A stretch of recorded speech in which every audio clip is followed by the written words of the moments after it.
Somewhere deep inside, we know what kind of person we were designed to be.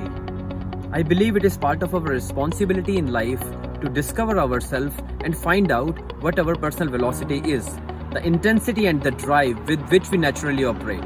What I'm suggesting you is really this.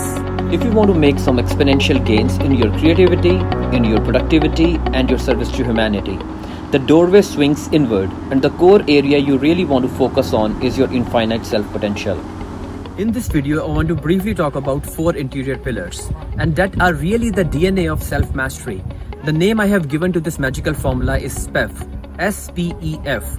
These are spiritual intelligence, physical intelligence, emotional intelligence, and financial intelligence. Now, on a scale of 1 to 10, grade yourself to immediately see where you need improvement and attention in your life. First pillar is spiritual intelligence. To spend some time every single day towards your spiritual fitness. What you need to do is pull yourself away from the world and remind yourself how to smile, be grateful for everything you have, and refill your soul with deep love to feel the connection with the Creator. Second pillar is physical intelligence. One of the great ways to win in the world is don't die, isn't it? That means your longevity. And I say that with a smile. You can have a great life or family or career, but if your body is full of diseases, well, then nothing is going to happen. So I lovingly and respectfully challenge you to consider your physical fitness. Third pillar is emotional intelligence. You can have a great mindset or even fireproof mental attitude, but if your emotional life is full of anger, it is full of toxicity, if you're stuck in the past, if you're feeling heartbreak, if you're feeling insecure because you haven't done that emotional homework that needs to be done, it will make you feel miserable.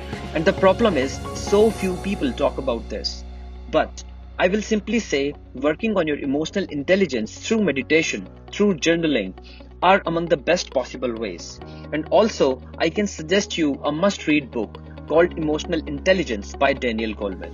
Fourth pillar is financial intelligence. This is where we need to understand the difference between an asset and a liability.